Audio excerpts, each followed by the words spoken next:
Kita ini kadang-kadang kan ngakunya miskin enak zaman dulu daripada zaman sekarang. Itu cangkemnya siapa sih yang ngomong begitu tuh? Enak zaman dulu daripada zaman sekarang itu. Kan di mobil truk ada tulisannya enak zaman kuto. Enggak, iyalah zaman Pak Harto dulu. Kalau tak pikir-pikir, saya nggak pernah pening mikirin beras. Saya nggak pernah pening mikirin biaya sekolah. Yang pening bapak ibu saya. Hidup ini kan tangan di atas lebih baik daripada tangan di bawah. Nggih, nggih. Ngapa sih manusia itu maunya nada aja? Saya juga heran dengan orang zaman sekarang. Wayahe bagi BLT, wayahe bagi bansos, kok ngaku melarat semua. Iya Pak ya. Tak lihat dulu rai-rainya ini. Jangan-jangan di sini ada wayahe bagi bansos ngaku melarat. Itu yang disebut dengan mental miskin. Rumah bagus, gedong, tapi masih terima PKH. Ada enggak? Tuh, gaya sih selangit, kayak ibu-ibu sosialita. Foto aja mulut dipengot-pengotin. Makanya saya kebiar sampai sekarang belum pernah pakai gas subsidi. Makanya jenengan yang sok-sok kaya itu tuh, yang sok kaya, sok sosialita, jeng mau kemana jeng?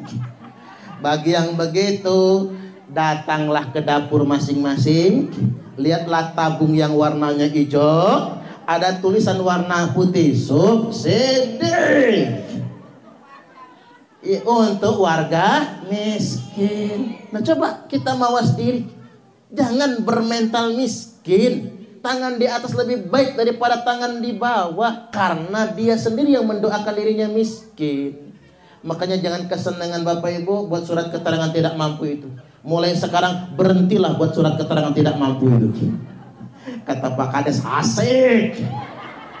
Kalau bisa begini, pas wayahe bagi bantuan, Pak Kades mohon maaf, kami warga Wonodadi nolak bantuan. Kaget Pak Kades, ini ada apa? Karena kami udah sugih semua. Bantu, tepuk tangan dulu.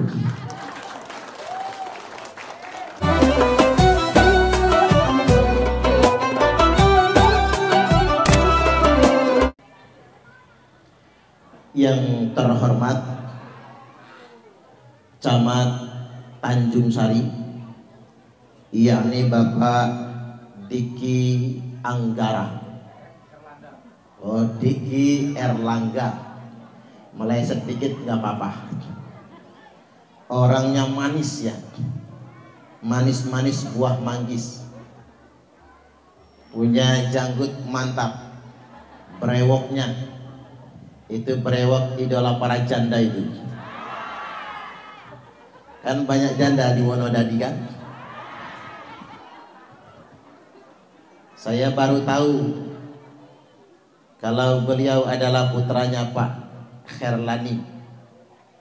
Saya dengan Pak Kherlani itu lama bersahabat dekat dan sama-sama membantu Pak Sahrudin ZP dulu. Pak Kherlani itu pejabat yang paling royal. Pokoknya saya kalau tiap ceramah sangunya pasti ditambah. Iya, beliau jadi apa aja. Jadi sekretaris dewan, habis ceramah di masjid kantor gubernur, tambahi sangunya. Waktu beliau jadi PJ Bupati Pesisir Barat, sering betul saya ceramah ke Pesisir Barat. Beliau juga nambahi sangunya. Itu jadi Pak Kherlani itu orangnya soleh. Beliau adalah ketua Dewan Masjid Indonesia Provinsi Lampung. Saya dulu bikin Forsitam, Forum Silaturahim Takmir Masjid, yang mimpin Pak Kherlani. Jadi memang kenangan baik, bersahabat baik dengan Pak Kherlani. Semoga Pak Diki Erlangga karirnya sukses, lebih sukses dari Pak Kherlani. Allahumma amin. Selanjutnya yang saya hormati Kepala Desa Wonodadi, Pak Suparman. Sebetulnya nama saya juga Suparman. Abdul Karim itu nama bapak saya. Cuman kalau dipanggil Kiai Suparman kok katro amat ya, nggak enak, kurang keren. Kiai Haji Suparman kurang keren, Ustadz Suparman kurang keren. Pas saya bikin paspor mau berangkat haji, kan kalau umroh maupun haji itu paspornya harus 3 nama. Nama orang tua Suparman Abdul Karim, kerenan ini nih. Maka nama saya Suparman Abdul Karim. Suparman itu nama terpopuler, nomor 8 se-Indonesia. Tuh Pak Parman, populer kita ya. Enggak, populer apa pasaran ya? Kayaknya pasaran kayaknya ya. Bu Ketua Penggerak PKK yang mana Ibu? Bu itu Bu Parman ya? Bu Triani. Bu jangan ketukar ya Bu ya. Nanti jangan ketukar lagi. Selanjutnya pengurus MWCNU jika pun ada jajaran Rois Surya, Dewan Tanfiziyah, baik MWC Tanjung Sari maupun Ranting Wonodadi. Yang jelas yang hadir di sini ada ibu-ibu muslimat. Ini seragam apa ini Bu? Satu abad NU ya. Jangan mirip Bunda Epa loh. Jangan jadi wali kota nanti. Amin. Coba sekali-kali ketemu Bunda Epa langsung dikasih hadiah umroh. Karena mirip Bunda Epa. Ya. Sudah tuh, dikasih umroh. Oh, karena mirip dikasih umroh kan? Tebakan saya kena. Kemudian fatayat masyarakat Dusun 2 Wonodadi dan masyarakat desa Wonodadi, apa kabar Bapak Ibu, sehat? Alhamdulillah, saya datangnya lebih awal. Masih agak kosong saya sudah datang. Katanya kalau penceramah datang lebih awal itu tanda penceramah kurang laku. Katanya sih begitu. Cuman saya itu memang keseringan datang lebih awal. Kadang-kadang jamaah masih sepi, saya sudah tiba. Nggak apa-apa diomongin kurang laku. Tadi itu saya ceramah di Campang Raya. Dari Campang, daripada saya pulang telat ke sini lagi, dari Campang saya langsung ke sini. Saya berdoa sampai di sini nggak dikasih makan. Karena saya sudah makan di Lematang soalnya. Nanti kalau makan lagi ngap, ini aja masih ngap nih perut ini. Karena habis makan di Lematang. Karena ngantuk tadi mintanya kopi. Hadirin wal hadirat, bapak-bapak dan ibu-ibu rahimakumullah. Ndak apa-apa, ndak mesti tanggal 10 Muharram kita ngadain pengajian ini. Ya kalau bisa, kalau pengajiannya itu jangan pas tanggal 10 Muharram. Karena tanggal 10 Muharram kan puasa. Kalau pengajian ngelak sayanya. Ya bagusnya jangan pas tanggal 10, lewatin dikit enggak apa-apa. Karena kalau peringatan Maulid, peringatan Isra Mi'raj termasuk Muharram, boleh duluan, boleh belakangan. Enggak harus pas harinya. Yang enggak boleh duluan sama belakangan itu harus pas harinya Idul Fitri, Idul Adha. Harus pas harinya ikut pengumuman pemerintah. Karena kalau nggak ikut pengumuman pemerintah, hari rayanya tidak sah. Karena dia harinya satu, tidak boleh untuk beberapa hari. Nah, su'ila an saumi yaumi Asyura, itu bahasa Arab, nyebutnya Asyura. Ain 1 alif, shin besar, kas 1 waw, masih 1 alif juga bacanya. Ro 1 alif kasih hamzah, bacanya Asyura. Payah amat ya Bu ya. Orang Jawa gampang, surah, gampang nyebutnya. Dari bahasa Arab yang Asyura jadi surah. Nek lahir bulan Suro asmane Suratman. Nek Sapar Suparman. Nek Paing Paiman. Nek Legi Legino. Oh, di Wonodadi ada Legino, Legiman ada ya. Jadi ngambil simpel gampangnya. Nabi ditanya suila an saumi yaumi Asyura. Nabi ditanya tentang puasa di hari Asyura 10 Muharram. Jawab Nabi, yukaffiru sanatal madiyah, menghapuskan dosa setahun yang telah lalu. Kira-kira ibu-ibu ini banyak dosa nggak, Bu? Banyak aja apa banyak banget? Banget.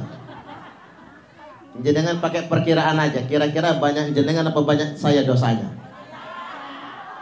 Kayaknya banyak penjenengan lah. Karena ada kalimat begini, Bu. Man kathura kalamuhu kathura dunubuhu. Barang siapa yang banyak ngomongnya alias kakean cangkemnya, dialah yang banyak dosanya. Yang banyak ngomong siapa? Oh, saya toh. Iya, ceramah hari ini 3 kali ceramah. Tadi Campang, sekarang Wonodadi, nanti malam Ketibu. Banyak ngomong. Berarti saya ini banyak dosa. Opo maneh jarkoni, iso ujar, ra iso ngelakoni.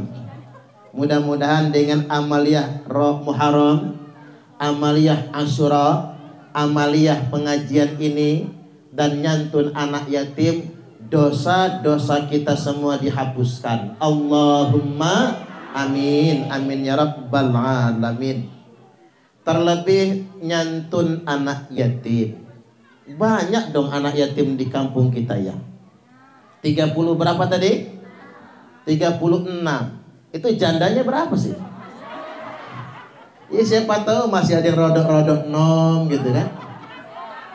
Ya kalau Abu Mus'ab mau tanggung jawab. Ummu Mus'ab kan wanita solehah. Jadi Bapak Ibu hadirin wal hadirat rahimakumullah, terkait dengan nyantun anak yatim ini, Rasulullah sallallahu alaihi wasallam telah bersabda, ana wa kafilul yatim fil jannati hakadha. Saya, kata Nabi, dan orang yang nanggung anak yatim nanti di surga tonggoan seperti 2 jari ini, kama tali kada wa kada, seperti jari ini dan ini. Beliau memberikan isyarat dengan jari telunjuknya dan jari tengahnya sedikit agak direnggangkan. Artinya memang orang yang nanggung anak yatim di surganya tetanggaan dengan Nabi. Saya tanya jenengan, nanti di akhirat milih tonggoan kalih Kanjeng Nabi nopo tonggoan kalih Jupe? Tahu Jupe enggak? Julia Perez almarhumah. Kalau tonggoan kalih Kanjeng Nabi tergaransi masuk surga. Tapi kalau tonggoan kalih Jupe, wallahu a'lam, Allah yang maha tahu. Kalau Jupe masuk surga, untung kita ikut ke surga. Tapi kalau Jupenya masuk neraka, kita payah, Jupenya enak. Jupe waktu dikejar api neraka nyanyi, is oke wae aku rapopo.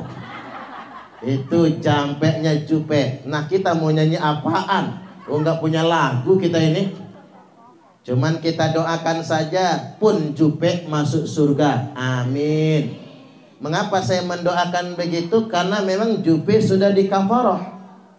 Beliau kena kanker sampai meninggal dunia nggak sembuh. Orang yang mati sakitnya tidak sembuh, dia mati dalam keadaan tanpa dosa sama sekali. Tolong diingat-ingat, punya saudara, punya keluarga yang sakit parah sampai mati tidak sembuh, sakit lamanya, maka dia mati tanpa dosa. Jangankan kanker kayak Jupe, wong pening palak saja menghapus dosa 40 hari 40 malam. Minimal kalau kita pening palak, dosa sebulan hapus. Makanya kalau bisa Bapak Ibu kita ini tiap sebulan sekali sakit palak. Antem aja bodrek. atau paramek apa yang cocok, kan enak. Jenengan datang bulan itu kan PMS namanya ya, lagi PMS, bad mood kata orang sekarang, gawaannya ngambekan, marahan, itu tanda dosa-dosa sedang dihapuskan. Itulah maha baiknya Allah. Oleh karena itu balik lagi, fadilah nyantun anak yatim ini di akhirat nanti kita akan tetanggaan bersama Nabi. Allahumma amin. Tapi ingat kalimatnya, ana wa kafilul yatim, yang nanggung, menanggung, menafkahi anak yatim. Artinya bukan cuma nyantun. Jangan cuma setahun sekali bulan surah, bulan Muharram.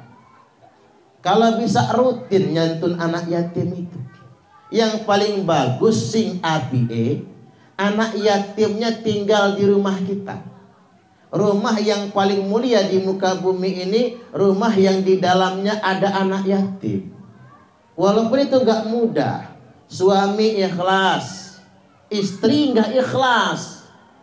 Anak yatim lagi makan dipelototin, makan banyak kamu. Panada, suami dermawan, bini pelit, nggak jadi. Atau istri ikhlas, suami yang nggak ikhlas, merasa capek, beban bertambah. Atau suami ikhlas, istrinya juga ikhlas, anaknya yang nggak ikhlas. Bapak pergi kerja, mama pergi ke pasar, anak yatim dicitakin sama anak kita karena dia bukan merasa saudaranya. Jadi nggak gampang nampung anak yatim di rumah. Kalaupun kita tidak sanggup nampung anak yatim di rumah kita, minimal kita menafkahi anak yatim. Kalau belum sanggup menafkahi anak yatim, minimal kita nyantun anak yatim. Cari momentum, kesempatan seperti syiar bulan Muharram ini untuk nyantun anak yatim. Mudah-mudahan Bapak Ibu gara-gara santunan hari ini masuk surga semua. Allahumma amin. Ingat, ma naqasat shadaqatum mimmal. Sedekah itu tidak akan pernah mengurangi harta. Bal yazdad, bal yazdad, bal yazdad, semakin bertambah, semakin bertambah dan semakin bertambah. Mengapa penting untuk saya sampaikan begini? Untuk sedekah itu nggak gampang. Bahkan sedekah ini mesti ada kebersamaan. Suami pelit, istri dermawan, nggak jadi sedekah. Suami mau mangkat Jumatan, masukin duit ke baju koko bapak buat infak Jum'ah, masukin duit. Suami mau masuk masjid, ngecek dulu. Begitu dicek di kantong, duitnya warna biru. Berapa itu? 50.000. Suami nggak jadi masuk masjid, pulang ke rumah, mak, bengak bengok. Apa sih kata bini? Katanya ke masjid kok malah balik lagi. Tadi duit yang dimasukin baju berapa? Ya 50.000. Ah, kebanyakan ini mah. Tukar. Nggak jadi, tuker 5.000 akhirnya. Lakinya pelit. Begitupun sebaliknya, suami dermawan, bini pelit, nggak jadi. Suami mau sedekah, istri nggak setuju, nggak jadi. Kata Imam Hasan Al-Basri, sedekah itu mengalahkan 70 setan. Orang yang sedekah, setan-setan di aliran darahnya keluar semua. Oleh karena itu, siapa yang mau sedekah makanan, kata Imam Hasan Al-Basri, ditunggu di majelis, muridnya ngacung, saya pulang dulu. Pulang ke rumah ngambil makanan, istrinya nanya, "Gopo Pak? Sedekahan majelis, itu nggak ada makanan." Istrinya nggak terima, ribut bantahan gara-gara kue. Suaminya ngotot bawa ke majelis, istrinya nggak kehabisan akal, digantungin kaki suaminya. Suaminya ambruk, kuenya tumpah semua, campur tanah, nggak jadi dibawa ke majelis. Sampai majelis tangan kosong. Kata Imam Hasan Al-Basri, "Mana kuenya?" "Mohon maaf saya sudah mampu mengalahkan setan-setan. Ketika setan kalah semua, emaknya setan datang. Ternyata emaknya setan lebih sakti daripada setan-setannya itu. Ya itulah sedekah. Kita nggak bisa sendirian, mesti ada kebersamaan. Nanggung anak yatim, nyantun anak yatim, mesti ada kebersamaan. Bahkan saya ingin Bapak Ibu kita ini ada program nyantun anak yatim ini sampai perguruan tinggi. Jadi anak-anak yatim ini sekolahnya dibiayai. Ya syukur-syukur kalau mau masuk pondok saya. Ini promosi sekalian ya. Pondok saya ini baru jalan, Pondok Pesantren Rahmatul Ummah As-Salafiyah An-Nahdiyah, baru jalan 1 tahun. Santri mukimnya baru 85 orang. Kalau yang mampu bayar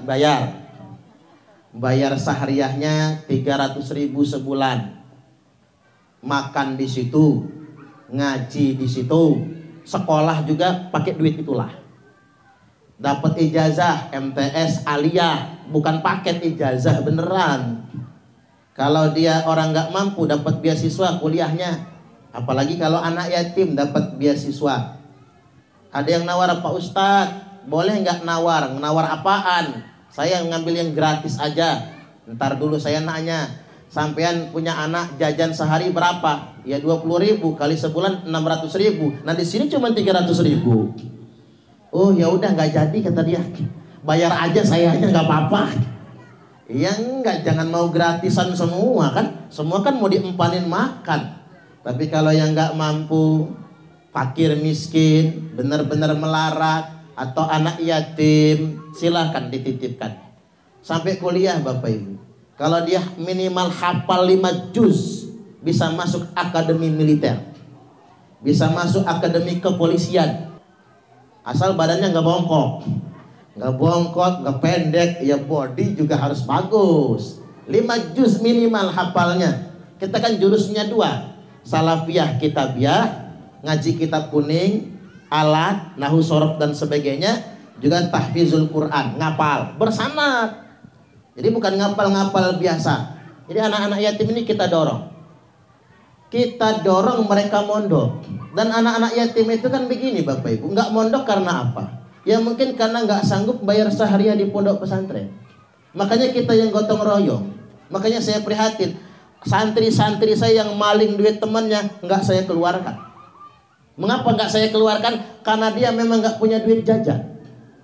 Ngempet rasa pengen jajan kayak kawan-kawannya. Mak bapaknya nggak pernah kirim. Makanya santri-santri kita langsung duitnya dititipkan ke pengurus biar gak hilang. Ya saya ini pengalaman dulu masih kecil, kan anak yatim juga dulu. Sekarang gak yatim lagi, enggak, karena yatim ada umurnya kan. Saya ini anak yatim juga. Ngempet rasa ngelihat orang lain jajan. Sehari 2 hari gak jajan gak apa-apa. Sebulan 2 bulan gak jajan, bukan pengen makannya, malunya. Ke semua orang ke kantin, kita enggak. Karena saking malunya, saya juga ikut nimbrung ke kantin, ikut makan somai tapi gak bayar. Itulah anak yatim. Sebetulnya saya bukan pengen makan somainya, makan 1 biji, jadilah biar kelihatan dari orang-orang saya bisa jajan. Itu tujuannya. Maka kirim anak-anak yatim yang mondok Bapak Ibu, biar dia bisa jajan. Kadang-kadang ada santri ya Bu, maling softtek temennya. Oh gemeter, dia takut kena marah. Itu yang bikin saya nangis. Mengapa dia maling softtek temennya? Karena dia nggak kebeli pembalut. Makanya Bapak Ibu, ini masjid udah bagus kan? Udahlah, berhentilah dulu orang Islam tuh bongkar pasang masjid. Alangkah baiknya duitnya dikasih kepada anak-anak yatim, ya Pak ya. Bagikan kepada fakir miskin, ya Pak ya. Makanya ada anak yatim di Jakarta, diejek tahu kawannya anak yatim gak bisa jajan. Tiap hari diejek Bu, malu, tebel kuping rasanya. Akhirnya anak yatim pintar nongkrongin tukang jual gorengan. Sama penjual gorengan dapat gorengan apkiran yang gak laku, buntut singkong goreng. Dikasih ke anak yatim, seneng anak yatim. Dibawa ke teman-temannya nih, walaupun bapakku sudah mati, aku yatim tapi aku bisa jajan. Dia nggak makan gorengan itu, kawannya semua yang rebutan makan. Dia hanya ingin tunjukkan, walaupun saya yatim, saya masih bisa jajan. Itu maksudnya. 20 tahun berlalu, cepat waktu. Penjual gorengan tetap jual gorengan. parkir Mercy mewah, turun eksekutif muda, mang beli gorengan. Tapi yang buntut singkong gorengnya aja. Kata si Mamang, nggak laku ini mah, nggak saya jual, tak kasih aja kalau mau. Mamang masih ingat siapa saya? Emang kamu siapa? Saya ini anak yatim yang 20 tahun yang lalu Mamang kasih buntut singkong goreng. Saking bangganya saya pamer, Mang. Walaupun saya anak yatim, saya masih bisa jajan. Karena rasa terima kasih Mamang sudah nyenengin saya 20 tahun yang lalu.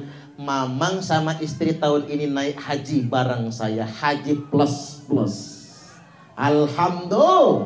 Alhamdulillah si Mamang sujud syukur, lari dia ke kontrakan belakang, ngontrak di belakang. Dikejarnya istrinya, dipeluk, mak kita munggah haji mak. Istrinya tambah histeris. Apa kata istrinya? Pak, coba dulu jangan buntutnya yang dikasih. Gini kan kita jadi malu.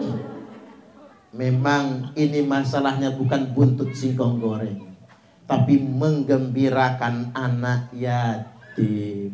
Luar biasa nilainya, akan berbuah keridhaan dari Allah Subhanahu wa ta'ala. Lagi pula begini Bapak Ibu, hidup ini kan tangan di atas lebih baik daripada tangan di bawah. Nggih apa nggih? Ngapa sih manusia tuh maunya nada aja? Saya juga heran dengan orang zaman sekarang, wayahe bagi BLT, wayahe bagi bansos, kok ngaku melarat semua. Iya Pak ya. Tak lihat dulu rai-rainya ini. Jangan-jangan di sini ada wayahe bagi bansos ngaku melarat. Itu yang disebut dengan mental miskin. Rumah bagus, gedong, tapi masih terima PKH. Ada enggak? Tuh. Gaya sih selangit, kayak ibu-ibu sosialita. Foto aja mulut dipengot-pengotin. Pakai 2 jari lagi jadikan aku yang kedua. Pakainya Android, kemana-mana selfie, ke pasar berhen selfie, di kebun karet selfie, kondangan selfie, ke laut selfie, pengausan selfie. Dibilang melarat nggak terima, nggak dapat BLT, ngamuk. Yang diamuk siapa? Ketua RT sama Pak Lurah. Payah Pak Lurah, saudaranya dapat, kita enggak. Panas Pak Lurah. Pokoknya nanti pas bagi BLT saudara jangan dikasih, yang dikasih orang lain semua. Begitu bagi bantuan, saudara nggak dikasih, saudara yang ngamuk. Nggak ada guna punya saudara jadi lurah.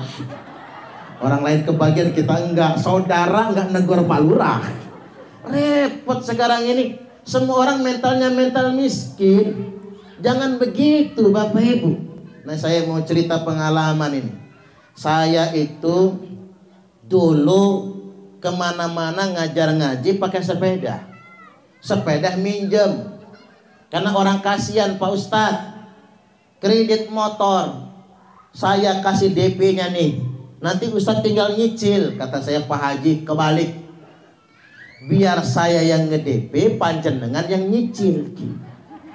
Iya juga kata dia. Kan kebalik kalau DP dari dia. Terus kalau saya nyicil, ya kalau kecicil, kalau enggak ditarik leasing.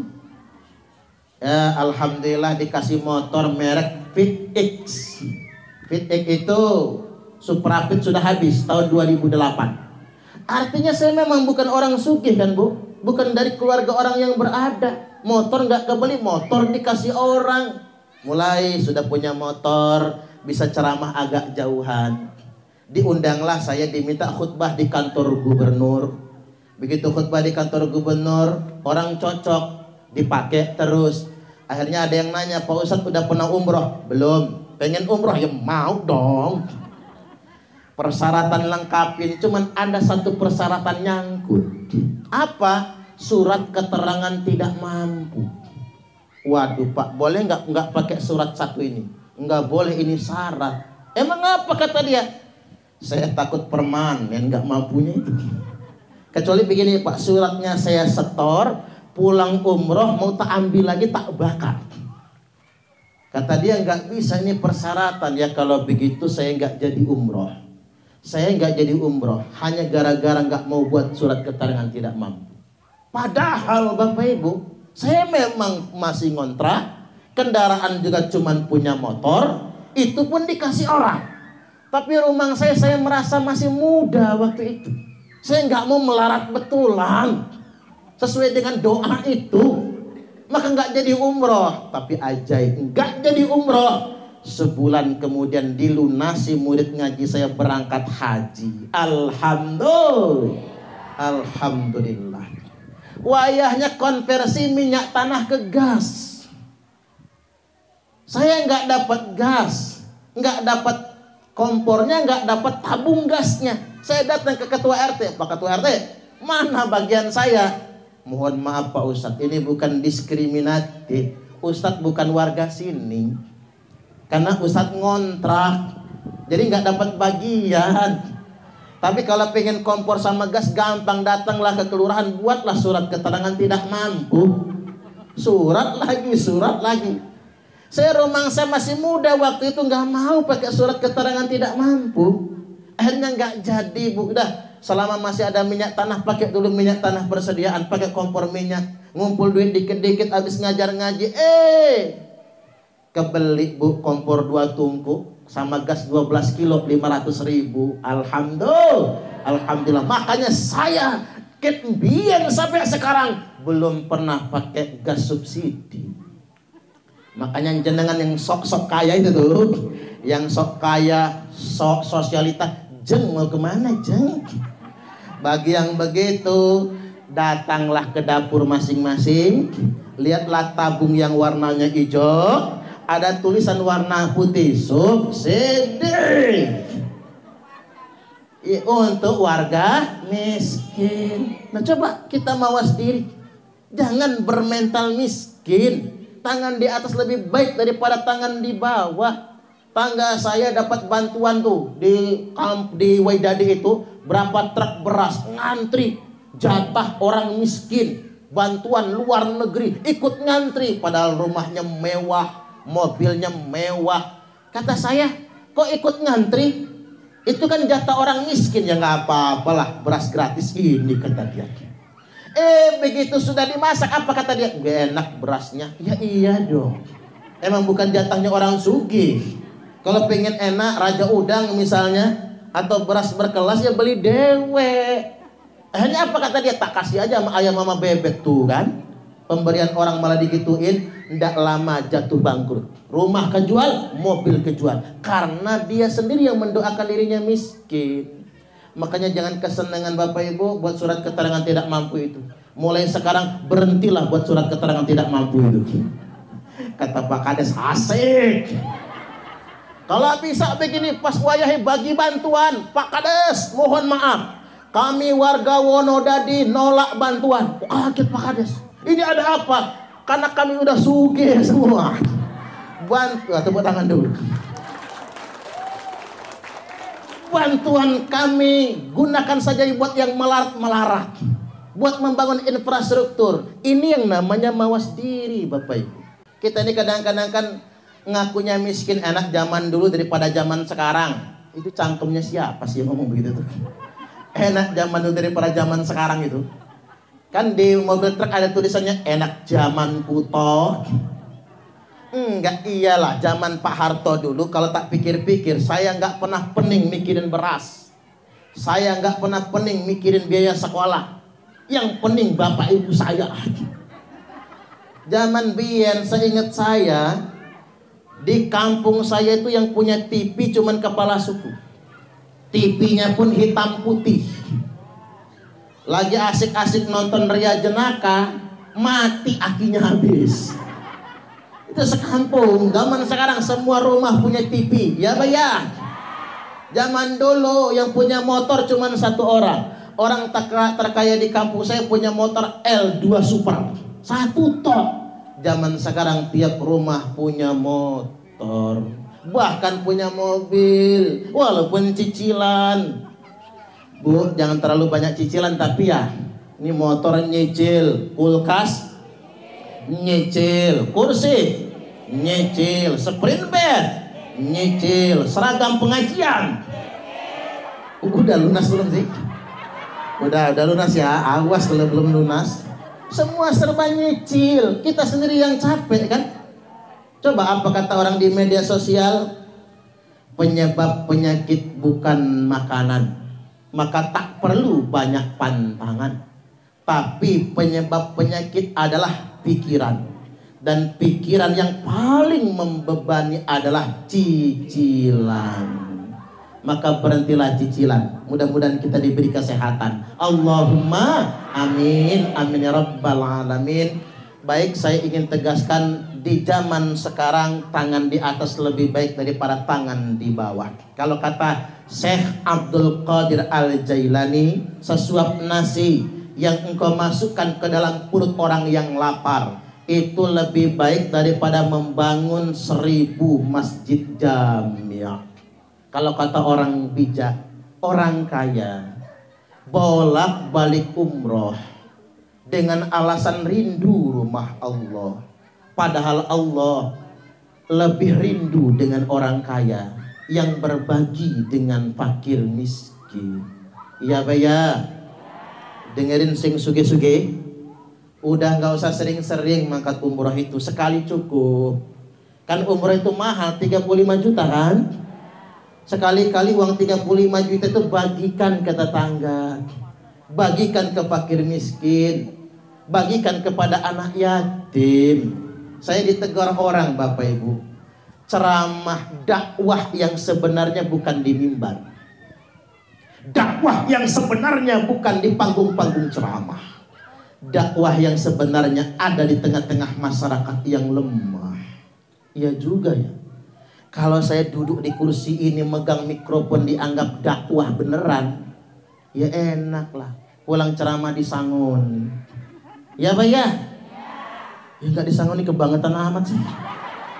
Saya jauh-jauh ke Wonodadi, iya kan? Jangankan yang ceramah begini sengaja diundang Bapak Ibu, wong Jumatan saja sekarang. Nggak tahu kalau di Wonodadi, di Bandar Lampung khutbah Jumat diamplopin. Nabi dulu khutbah Jumat mana ada diamplopin. Sahabat gitu khutbah Jumat ada nggak yang nyangoni? Sekarang nang Bandar Lampung masjid jami paling kecil 500.000 khutbah. Khutbah nggak nyampe 10 menit. Buat aja sebulan 4 kali khutbah 2 juta. Kalah gaji honorer. Jadi kalau dakwah itu di mimbar, itulah gantinya sudah. Dakwah yang sebenarnya ada di tengah-tengah masyarakat yang lemah, berbagi kepada sesama, peduli kepada sesama. Wallahu fi aunil 'abdi maka al-'abdu fi auni akhihi, dan Allah senantiasa menolong hambanya selama hambanya mau menolong saudaranya yang lemah, saudaranya yang membutuhkan. Terutama tadi ingat, jangan cuman anak yatim yang disantuni, jandanya perlu juga disantuni. Ya Pak ya? Ya iya dong, jandanya juga perlu. Cuman pesan saja sama Pak Suparman. Pak Suparman kalau nyantun rondo Pak, nggak boleh sendirian, harus didampingin Bu Kades, harus. Karena kalau sendirian begini Bapak Ibu, nyantun pertama matur suwun Pak Suparman. Pak Suparman baik betul sama kami. Itu pertama. Bulan depan nyantun lagi matur suwun Pak Parman. Cuman Pak Parman yang perhatian. Pak Ketua PHBI nggak pernah. Dimintain tolong utang aja nggak dikasih. Mulai membanding-bandingkan. Bulan depan datang lagi, terima kasih Pak Suparman. Coba kalau anak saya punya bapak kayak Pak Suparman, nah, jadi tuh barang. Tunggu tangan dulu. Jangan-jangan ya. Jadi takutnya salah nantinya. Ini poin pertama, perbanyak sedekah. Tangan di atas lebih baik daripada tangan di bawah. Yang berikutnya Bapak Ibu, ini zaman sudah tua. Kalau kiamat itu bukan urusan kita, gitu begitu. Kiamat itu urusan Gusti Allah. Yas'alunaka 'anis sa'ati ayyana mursaha. Mereka bertanya kepadamu Muhammad tentang kiamat. Kapan itu terjadinya? Apa jawabnya? Qul innama ilmuha inda rabbi, katakan Muhammad, innama dikunci oleh Allah. Sesungguhnya semata-mata pengetahuan tentang kiamat hanya di sisi Rabbku. Cuman Allah yang maha tahu. Makanya jangan pernah nebak-nebak kiamat, nggih. Ya kayak zaman dulu, kiamat akan terjadi tanggal 9 bulan 9 tahun 1999 jam 9. Nah, nggak ada kiamat kan izin. Ada lagi suku Maya, kalender Maya 2012 habis, berarti 2012 kiamat. Enggak kiamat juga. Ada lagi ustadz memprediksi akan terjadi kiamat 15 Ramadan hari Jumat tahun 1441 Hijriah alias tahun 2020 kemarin itu. Enggak juga kiamat kan begitu. Jadi enggak boleh kita mengatakan begitu. Tanda kiamat itu apa? Hujan enggak turun lagi. Masih ada hujan? Ya masih tange. Enggak ada yang azan di masjid, enggak ada lagi yang ngaji, enggak ada santri yang ngapal Quran. Makanya tuh anaknya Ummu Mus'ab ke pondok ngapal Quran. Berarti anak-anak kita yang ngapal Quran nyumbang sebab ditundanya hari kiamat. Termasuk jenengan yang rajin triwulanan, rajin selapanan, itu pun nyumbang sebab ditundanya hari kiamat. Allahumma amin. Cuman zaman sudah tua. Apa ciri zaman sudah tua? La yabqa minal islami illa ismu. Islam itu tinggal nama, ngakunya Islam, KTP-nya. Perbuatannya belum Islam, buktinya belum sholat. Sholat belum istiqomah, ngakunya Islam tapi sholat ditinggalkan. Ngakunya Islam tapi kalau subuh ini penuh nggak masjidnya ini? Penuh sama nyamuk. Nyamuk mubeng kemana-mana. Kadang-kadang jangankan subuh, kadang-kadang Jumatan saja masih kosong. Jumat loh, itu kan wajib. Man taraka thalasa jum'ain, barang siapa yang meninggalkan 3 kali Jumat, taba'allahu ala qalbi, ditutup oleh Allah hatinya dari hidayah. Tuh Pak, ingat dengan yang laki-laki, jangan ninggalin Jumatan demi nderes karet kan begitu. Jumatan itu jangan dilalaikan. 3 kali tahawunan, 3 kali berturut-turut meninggalkan Jumatan bisa dikunci hatinya dari hidayah. Apa maksudnya? Bebel, bengal, kuping rasa budak, mata kayak nggak lihat, hatinya gelap dan tertutup. Jangan sampai.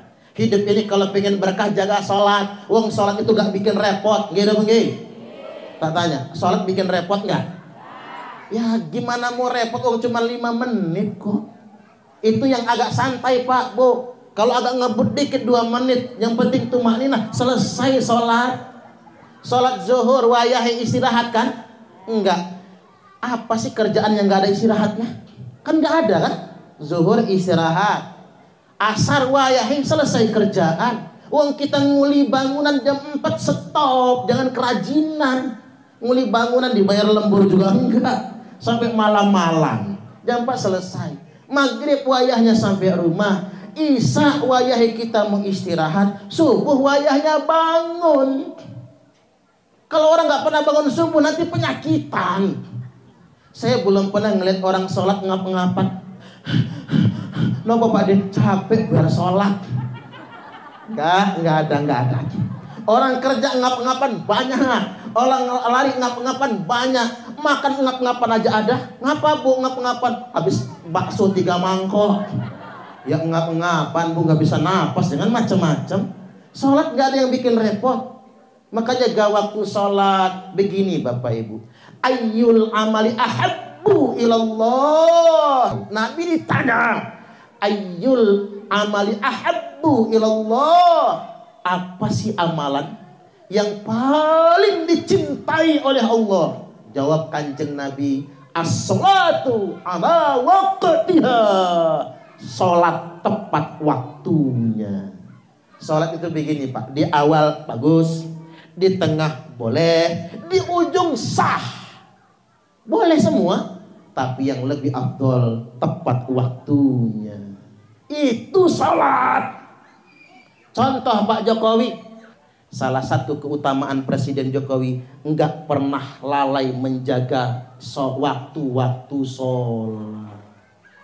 Kalau kata pas pampres, wayahi Pak Jokowi pengen sholat, lepas sepatu, lepas kaos kaki, kode. Nggak usah ngomong, udah kode itu. Langsung dikondisikan mampir ke masjid. Makanya viral di Bengkulu kemarin, gara-gara Pak Jokowi mampir ke masjid, ibu negara nongkrong di teras masjid. Ada ya, ibu negara loh. Oh, kalau bini pejabat lain ngamuk-ngamuk itu. Ini ibu negara, saking merakyatnya, nunggu nih Pak Presiden lagi sholat, nongkrong di teras masjid. Ini kan sungguh luar biasa kan. Bahkan Bapak Ibu, Pak Jokowi itu sudah 46 tahun gak pernah tinggal tahajud. Saya mau nanya sama yang wajah-wajahnya kayak malaikat di sini nih. Di sini nih yang sudah 46 tahun gak pernah tinggal tahajud, ngacung. Saya aja alpa, Bu. Saya aja alpa. Nah, Pak Jokowi itu bukan kiai, buatan kiai. Beliau bukan ustadz, bukan ulama. Malah apa kata orang, mukidik, desok, pelongak-pelongo, bahkan nuduh komunis. Na'udzubillah, presiden dituduh komunis. Bahkan kemarin nyebutnya apa, Fir'aun. Itu tuh presiden yang dituduh komunis, yang dituduh Fir'aun, mangkat ke tanah suci beserta keluarganya, masuk Baitullah, masuk Ka'bah. Pernah masuk Ka'bah? Boro-boro. Saya paling banter sholatnya di Hijri Ismail.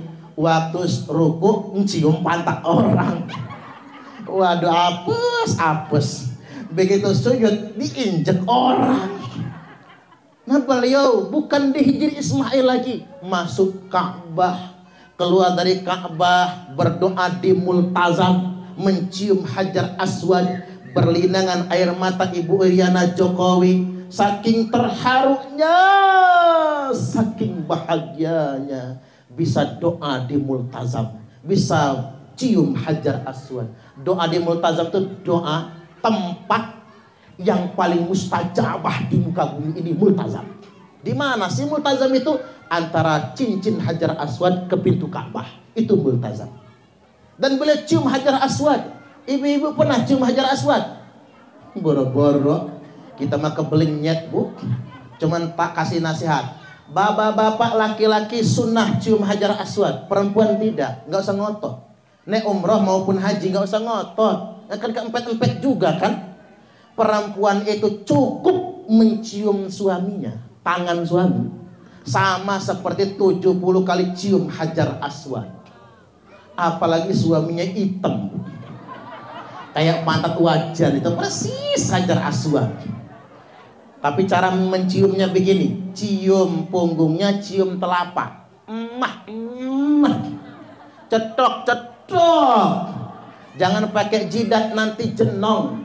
Jangan pakai pipi, nanti mbak pau. Makanya beruntunglah yang punya suami ireng.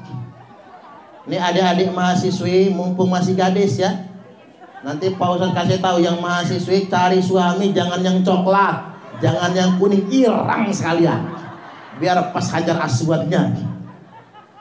Jadi balik lagi ke Pak Jokowi, Bapak Ibu, beliau orang soleh, menjaga waktu sholatnya, nggak pernah pamer beliau. Cuman karena presiden mau nggak mau ya ketahuan kan, kelihatan juga pada akhirnya. Maka jagalah waktu sholat, jangan kayak kata orang sholat zuhur mepet asar, asarnya numbur maghrib, maghribnya mentok isya, isyanya ketiduran, subuhnya kesiangan. Ada bapak-bapak niat subuhnya begini, usolli fardhos subhi raka'ataini mustaqbilal qiblati, kodoan lillahi ta'ala. Lah kok kodoan Pak, jam 8 sholat subuhnya. Walaupun ya agak benar tuh, karena niatnya kodok. Istri nyusul, apa kata istrinya? Usolli fardhos subhi raka'ataini mustaqbilal qiblati, kesiangan lan kawanan lillahi ta'ala. Lah kok kesiangan lan kawanan, Bu? Jam 10 sholat subuhnya. Nanti anaknya niru, apa kata anaknya? Usolli fardhos subhi wal dhuhri wal asri wal maghribi wal isya'i kroyoan oplosan lillahi ta'ala. Itu namanya jamak total namanya itu. Orang Jakarta lebih hebring. Apa kata orang Jakarta? Subuh maraton, zuhur ke salon, asar main badminton, maghrib mainin handphone, isya nonton sinetron, mati kena smackdownnya malaikat Israel. Baik, yang selanjutnya, wala minad dini illa rasmu. Tidak ada agama kecuali tinggal upacara. Agama itu tinggal formalitas. Agama tinggal budaya. Maksudnya apa? Wayahe muharraman kelihatan agamanya. Wayahe maulid Isra Mi'raj ada agama. Wayahnya Ramadan ada agama. Maksud saya begini, kita kehilangan konsistensi. Kita beridentitaskan agama, tapi kelakuan gak sesuai dengan nilai-nilai agama. Sholat STMJ, sholat terus maksiat jojong. Puasa Ramadannya tamat, maksiat lanjut. Hajinya haji tomat, berangkat tobat, pulang kumat. Bayar zakatnya banyak, korupsinya juga tambah banyak. Itu yang korupsi itu kan udah berangkat haji semua, tapi mereka masih korupsi. Yang kemarin geger korupsi BTS 8 triliun. Bahkan ada dana mencurigakan di bawah Kementerian Keuangan terkait dengan Dirjen Pajak dan Dirjen Bea Cukai 300 triliun. 300 triliun itu nolnya berapa, Bu? Itu kalau dipencet nangkul kalkulator gak muat, error kalkulatornya itu. 300 triliun itu nolnya 14. Itu kalau dibelikan lato-lato, tenggelam Lampung sama lato-lato. Saking banyaknya 300 triliun itu. Ngakunya Pak Haji, KTP-nya Islam tapi masih korupsi. Pengajiannya rajin, selapanan, mingguan ya, pekanan, selapanan, triwulanan, muangkat rajin, tapi ngerumpinya juga tambah rajin. Ini di sana. Kalau di Wonodadi pusatnya. Nah, ini masalah kita, masalah konsistensi. Minimal kita ini kadang-kadang nggak ngegosip nyinyir, kadang-kadang nyinyir temannya dewe. Udah nyinyir panas-panasan, kadang-kadang kan nyinyir baju sama kerudung nggak matching. Ngomongin baju sama kerudung, masa kudungnya kuning bajunya abang? Ya senang-senang orang lah mau pakai baju. Kadang-kadang kita suka begitu nyinyir. Orang Indonesia ini kan paling pintar nyinyirin orang hajatan. Pulang kondangan ngomong apa? Masakannya anyep semua. Tuh cangkem-cangkem siapa tuh yang suka ngomong kayak gitu? Udah kerjaannya nyinyir, gampang panasan. Tonggone tuku kulkas panas. Tetangga beli teko kepo. Tetangga beli ceret mencret. Tetangga nambah motor gemeter. Tetangga beli mobil menggigil. Enggak bahagia begitu. Orang muslim yang baik saya kasih tahu. Kalau senang melihat orang lain senang, ikut susah melihat orang lain susah. Itulah orang baik. Tapi kalau dibalik, senang ngelihat orang lagi susah, susah dia melihat orang lagi senang, itu belum baik. Bu, ingat ya, nek seneng jenengan senep lan apa? Senep lan susah ngelihat orang lagi senang, belum baik. Ikut malah senang melihat orang lain susah, berarti kita belum baik. Pasang cermin gede-gede di kamar, tunjuk jidat kita sendiri. Udah baikkah kita itu? Karena ini saya penting ceramain kalau sama ibu-ibu. Karena ibu-ibu ini orangnya peka dengan sekelilingnya. Apa bedanya laki-laki dan perempuan? Laki-laki itu pandangan ke depan jauh. Makanya laki-laki berani nyebut bu kalau berkendaraan. Tapi pandangan jangkauan ke sampingnya terbatas. Makanya laki-laki gampang senggolan. Kadang-kadang laki-laki berantem tanpa alasan hanya gara-gara senggolan kan. Karena ngapa? Pandangan jangkauan ke sampingnya terbatas. Beda sama ibu-ibu. Ibu ini pandangan ke depannya jangkauannya kurang jauh. Makanya kalau ngebut tutup mata saking takutnya. Tapi jangkauan ke sampingnya itu bu lebar. Makanya ibu-ibu ini nggak usah ngelirik, bahkan nggak usah noleh. Tahu betul kawan di sampingnya nambah cincin. Tahu kan? Nambah cincin, nambah gelang. Kemarin perasaan baru 2. Kok sekarang sudah 5 jari diisi semua. Emak ini gitu tuh. Ya hidup kayak gitu nggak bahagia. Kemudian yang berikutnya saya lanjutkan dikit lagi. Wala minal Qur'ani illa darsuh. Nanti tidak ada Al-Quran kecuali tinggal pelajarannya, tinggal tulisannya. Makanya penting bagi kita anak-anak disuruh mempelajari Al-Quran. Sing api kirim ke pondok pesantren ya bu. Nggak usah jauh-jauh, nggak tanggung-tanggung maksud saya. Kalau ngirim anak ke pondok, langsung Jawa Timur. Itu gudangnya ilmu.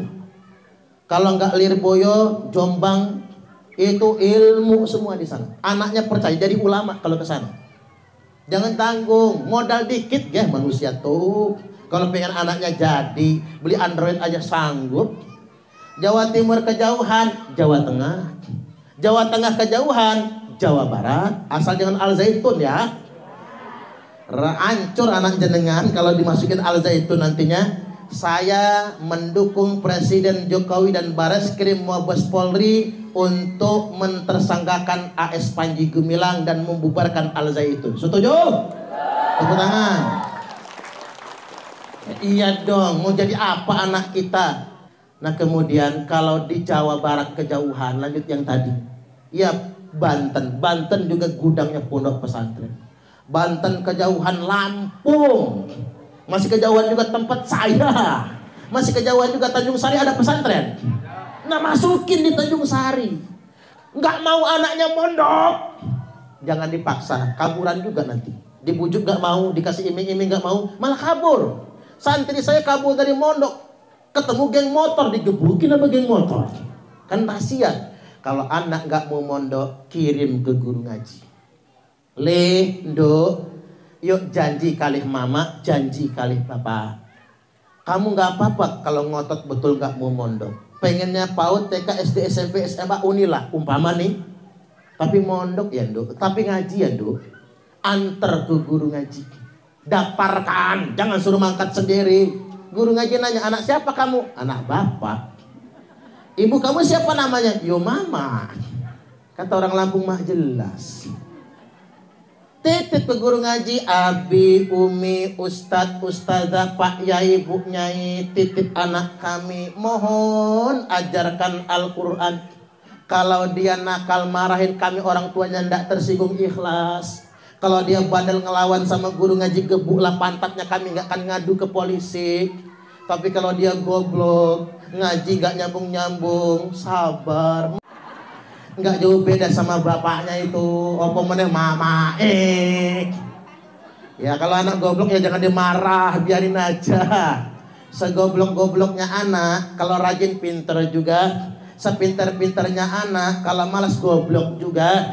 Makanya kata Mbah Mun Al-Maghfurlah, Syekh Maimun Zubair waliullah yang kemarin viral, jasadnya sudah 4 tahun masih utuh di Jannatul Ma'la, di pemakaman masih utuh, dijaga oleh Allah Subhanahu wa taala. Kata Mbah Mun, kalau guru ngaji ngajarin santri, jangan pernah punya niat biar santrinya cepat pintar. Enggak usah ngoyo ngajar santri itu. Ngajar aja.